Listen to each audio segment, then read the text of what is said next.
जय श्री कृष्णा, जय श्री राम, जय श्री महाकाल। भगवान श्री कृष्ण अपने प्रिय सखा अर्जुन को निरंतर उपदेश कर रहे हैं।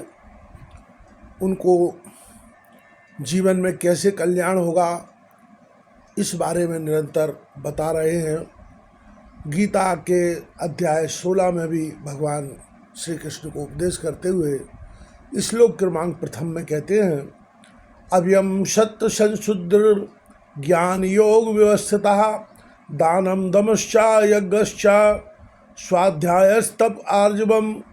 श्री भगवान कहते हैं कि भय का सर्वथा अभाव, अंतःकरण की पूर्ण निर्मलता, तत्व ज्ञान के लिए ध्यान योग में निरंतर दृढ़ स्थिति और सात्विक दान, इंद्रियों का दमन, भगवान देवता और गुरुजनों की पूजा तथा अग्निहोत्र आदि उत्तम कर्मों का आचरण एवं वेद शास्त्रों का पठन पाठन तथा भगवान के नाम और गुणों का कीर्तन, स्वधर्म पालन के लिए कष्ट सहन और शरीर तथा इंद्रियों के सहित अंतःकरण की सरलता। भगवान आगे कहते हैं श्लोक क्रमांक 2, अहिंसा सत्यम क्रोधश त्यागा शांतिरपैशुनम दया भूतेश लोलुप्तम मार्दवम ही रचापलम। मन वाणी और शरीर से किसी को कष्ट न देना, यथार्थ और प्रिय भाषण, अपना अपकार करने वाले पर भी क्रोध का न होना, कर्मों में कर्तापन के अभिमान का त्याग, अंतःकरण की उपरति अर्थात चित्त की चंचलता का अभाव, किसी की भी निंदादि ना करना, सब भूत प्राणियों में हेतुरथ दया, इंद्रियों का विषयों के साथ संयोग होने पर भी उनमें आसक्ति का ना होना, कोमलता, लोक और शास्त्र से विरुद्ध आचरण में लज्जा और व्यर्थ चेष्टाओं का अभाव।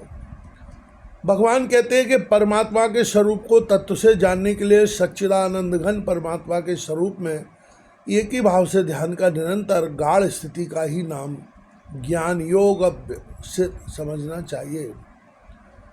गीता के अध्याय 17 के श्लोक क्रमांक 20 में इसका विस्तार किया गया है, वो आपको अभी आगे श्रवण कराएंगे। फिर भगवान आगे कहते हैं, तेजा क्षमा धृति शौचा मद्रोहो नातिमानिता भवन्ति संपदम दैवी मभिजातस्य भारत। तेज, क्षमा, धैर्य, बाहर की शुद्धि एवं किसी में भी शत्रु भाव का न होना और अपने में पूज्यता के अभिमान का अभाव, ये सब तो हे अर्जुन दैवीय संपदा को लेकर उत्पन्न हुए पुरुषों के लक्षण हैं।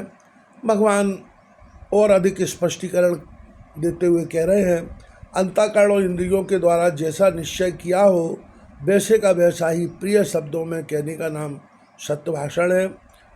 श्रेष्ठ पुरुषों की उस शक्ति का नाम तेज है कि जिसके प्रभाव से उनके सामने विषयासक्त और नीच प्रकृति वाले मनुष्य भी प्रायः अन्यायाचरण से रुककर उनके कथनानुसार श्रेष्ठ कर्मों में प्रवृत्त हो जाते हैं।